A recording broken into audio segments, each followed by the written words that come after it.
Hi, everybody. This is Lisa Benson from Bensons Boas.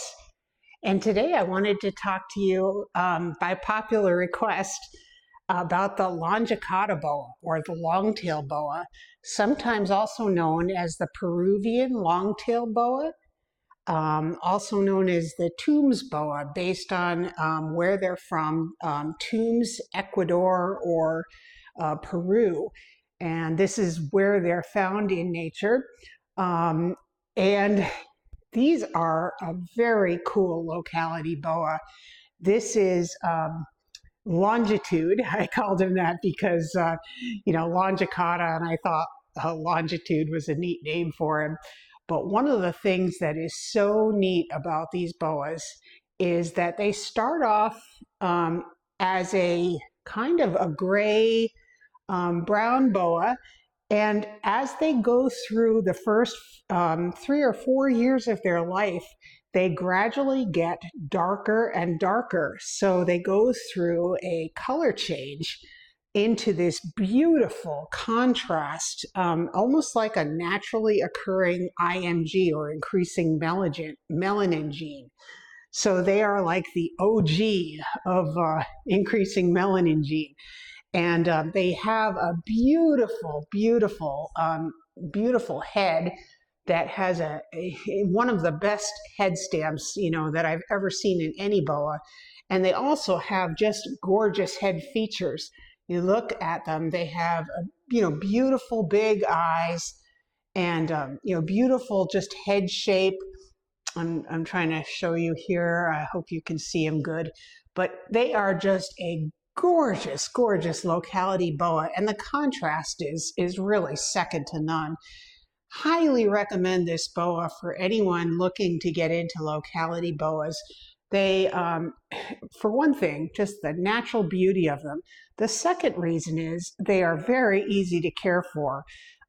They don't need any, any hard to keep husbandry requirements. Their humidity is right in that easy to keep range of 60 to 80% relative humidity, nothing hard to do. Their temperatures are on the cooler side of the tropical climate. So, mine tend to like to be kind of in that mid-range, 86, 87 for their hot spot, 78 to 80 for their cool side.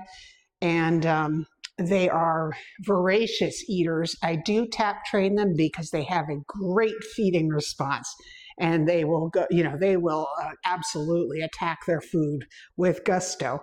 So no problems feeding these guys, and they are just wonderful pets. Easy on the eyes for sure, and they mature to a size of about, for the males, I would say about 6 feet, 5 to 6 feet. The females are maybe just a little bit larger, but very easy to handle. Their bodies don't get huge, and thick. They stay kind of elongated like this. And just look at the belly. Isn't that really cool? I mean, they are just gorgeous to look at, very nice to handle. And certainly one of my favorite locality boas. So this is Longitude, and he's a 2021 Basset line. So this is one of Eugene Basset's lines of boas, Longicauda boas, and I got him from Brian Boas out in California, one of my friends, and he had been breeding these, and this is Longitude, and I will get out the female now. So this is Longitude.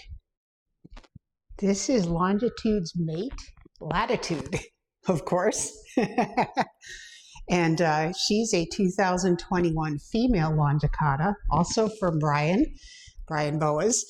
And Latitude is about the same size, maybe a little bit smaller than Longitude, and she's a slightly, maybe a little more brown coloration, so there's some variation in the colors as they mature. She's starting to get darker as she gets older, so her color change was a little bit slower than longitude. So they do this at their own speed.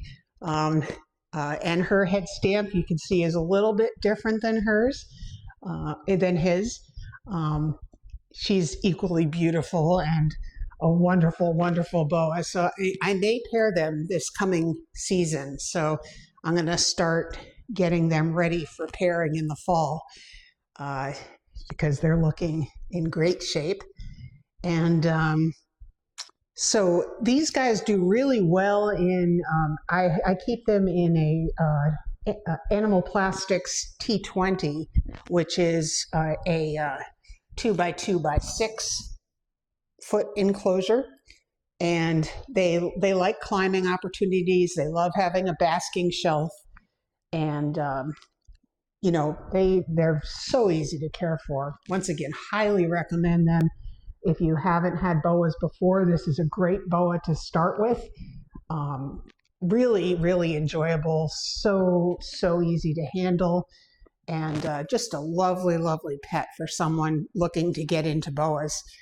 So, yeah, the Longicauda Boa. And, you know, they were first described by Vin Russo's brother, Paul Russo, and a partner he was with. They were exploring in the Ecuador region where these are found. And the Longicauda means long tail. These boas do have a longer tail than other boas.